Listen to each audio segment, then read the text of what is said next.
नमस्कार मित्रों। एक ऐसा मंदिर भी है हमारे देश में। अध्यात्म के क्षेत्र में बहुत गज़ब की चीज़ें, गज़ब के बातें, गज़ब के किस्से और तथ्यों पर आधारित जो किस्से कहानियाँ हैं वो भी ये हमारे सामने अक्सर उभरते रहे हैं और सामने आते रहे हैं। ऐसी एक कथा है दक्षिण के एक मंदिर की, पद्मनाभ स्वामी मंदिर। ये केरल में स्थित है और केरल के प्रख्यात नगर तिरुवनंतपुरम में ये इसका स्थान है, जहाँ बकायदा ये मंदिर की स्थापना हुई थी। और ये भगवान विष्णु का एक प्रसिद्ध मंदिर है। और प्रसिद्ध जो वैष्णव मंदिर हैं हमारे देश के, उनमें से ये शिखर में अगर हम टॉप 10 की बात करें तो ये उसमें भी दूसरे तीसरे स्थान पर आता है। मंदिर की जो है उसके बारे में बहुत सारी बातें कही जाती हैं। इसके निर्माण के बारे में जो आखिरी किस्सा है या आखिरी जो तथ्यात्मक जो कहानी मिलती है वो ये है कि सन 1733 में इसका निर्माण, इसका पुनर्निर्माण, निर्माण मत कहिए, निर्माण तो बहुत पुराना है। इसका पुनर्निर्माण एक महाराजा थे त्रावणकोर के, तो ये मार्तंड वर्मा, महाराजा मार्तंड वर्मा, उन्होंने करवाया था। ये एक तथ्य है जो सामने आता है। और इसके साथ एक पौराणिक कथा भी जुड़ी हुई है। मान्यता ये है कि सबसे पहले इस स्थान से विष्णु भगवान की प्रतिमा प्राप्त हुई थी, जिसको वहीं पर स्थापित करके मंदिर का निर्माण हुआ। और मंदिर का निर्माण कब हुआ इसका कोई निश्चित जो समय है, काल खंड, वो तय नहीं हो पाया। अभी तक ये माना जाता है कि ईसा के पूर्व भी था ये मंदिर, और ये भी माना जाता है कि बाद में बना। लेकिन इसका ये है कि पुनर्निर्माण इसका चलता रहा। नया नया निर्माण, इसके परिसर में नए नए निर्माण भी होते रहे, नए नए रूपों में ये मंदिर सामने आता रहा। और ये एकमात्र ऐसा मंदिर माना जाता है जिसमें विष्णु भगवान बकायदा शयन की शैया पर, शेष नाग पर लेटे हुए ध्यान मग्न दिखाई देते हैं। और इसके बाद जो चर्चा में जो विषय है वो है पद्मनाभ मंदिर के खजाने। 7 खजाने हैं, 7 ऐसे रहस्य पूर्ण खजाने हैं जिनके बारे में अभी तक चर्चाएं बंद होने का नाम नहीं लेती।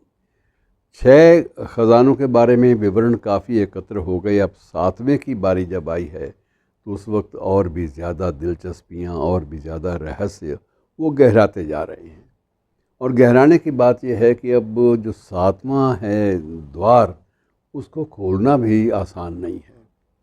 खोलना आसान इसलिए नहीं माना जाता कि इस द्वार के बाहर 2 सर्पों की मुद्राएं हैं। और वो कहते हैं का किंवदंती ये है, लेकिन ये यथार्थ भी है कि वो आसानी से खुल नहीं पा रहे दरवाजे। और इसी को लेकर किंवदंती ये बनी हुई है, ये कहावत है कि ये नाग 2 जो लिपटे हुए हैं दरवाज़ों से, जिनके चित्र लिपटे हुए हैं, इन्हें अलग अलग करना या इन्हें खोल पाना सिर्फ एक नाग यंत्र होता है, या तो उससे संभव है, या एक नाग मंत्र होता है जिसका उच्चारण जब तक सही ढंग से ना हो और सहस्रों बार ना हो तब तक ये खुलते नहीं हैं।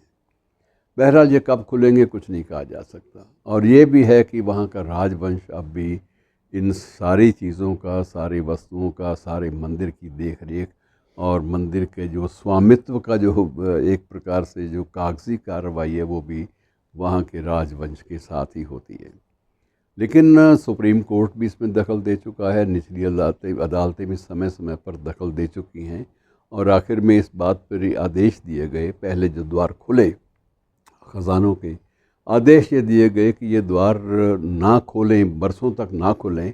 तो इससे जो इनके भीतर जो भी सामग्री रखी है, चाहे वो करेंसी नोट हैं, चाहे वो स्वर्ण मुद्राएं हैं, या चांदी की चीज़ें हैं, या मूर्तियां हैं दुर्लभ, जब तक उन्हें निकाल कर हवा में थोड़ी देर रखा नहीं जाएगा तब तक वो नष्ट होने का ख़तरा है। और राजवंश ने हमेशा हर द्वार खोलने से पहले ये आपत्ति भी दर्ज कराई कि हमारे पास जो दस्तावेज़ हैं उनके अनुसार जब भी इनको खोला गया तब कोई ना कोई अनिष्ट बाकायदा घटेगा, जो कि पूरे की पूरी आपदा का रूप ले लेगा। अनिष्ट ने किस आपदा का रूप कब लिया ये कुछ कहा नहीं जा सकता। आपदाएं तो हमारे देश में, हमारे वातावरण में आती रही हैं, कभी अकाल के रूप में, कभी किसी और रोग के रूप में, कभी कोई भी किसी प्रकार की प्राकृतिक किसी बाढ़ के रूप में, ये चलता रहा है। अब 7वें द्वार पर आकर फिर बात अटकी हुई है और वो द्वार खुलने का नाम नहीं ले रहा। अब तक जो मिला सामान, जो मिला है पिछले 6 जो द्वार हैं उनके माध्यम से, वो ये कहा जाता है कि वो लाखों करोड़ की मुद्राएं हैं, लाखों करोड़ की।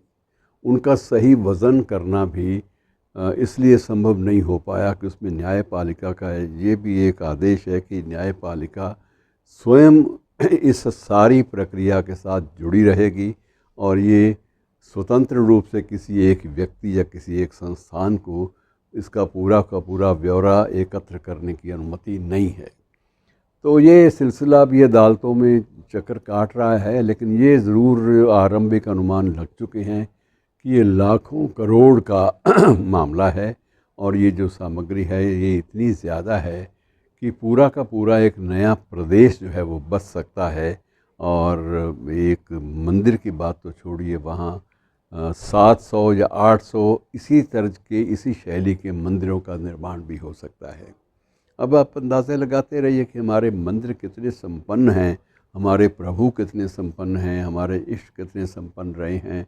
इन सब चीज़ों का मित्रों सही अनुमान लगाना संभव नहीं है, लेकिन रहस्य बने हुए हैं आज भी, और कब तक बने रहेंगे ये भी अभी रहस्य की गर्त में ही है। कुछ नहीं कहा जा सकता कि कब ये द्वार खुलेंगे, कब किसी को सर्प जो है, नागों का जो मंत्र है उनको अलग अलग करने का, वो कब उसको मंत्र का उच्चारण किसी को पता चलेगा और कब ये सारी प्रक्रियाएं पूरी होंगी, कुछ कहा नहीं जा सकता। लेकिन ये निश्चित है कि अपरिमित ख़जाने जो निश्चित रूप से या तो राजकोष से आए और या आम आदमी की श्रद्धा के रूप में आए, और ये विलक्षण ख़जाने एक एक मंदिर में जब इतने हैं तो आप अंदाज़ा लगाइए कि देश भर के जो विशिष्ट मंदिर हैं उनमें कितनी संपदा, हमारी देश की, हमारी अपनी संपदा बिखरी हुई या कैद है। शुक्रिया।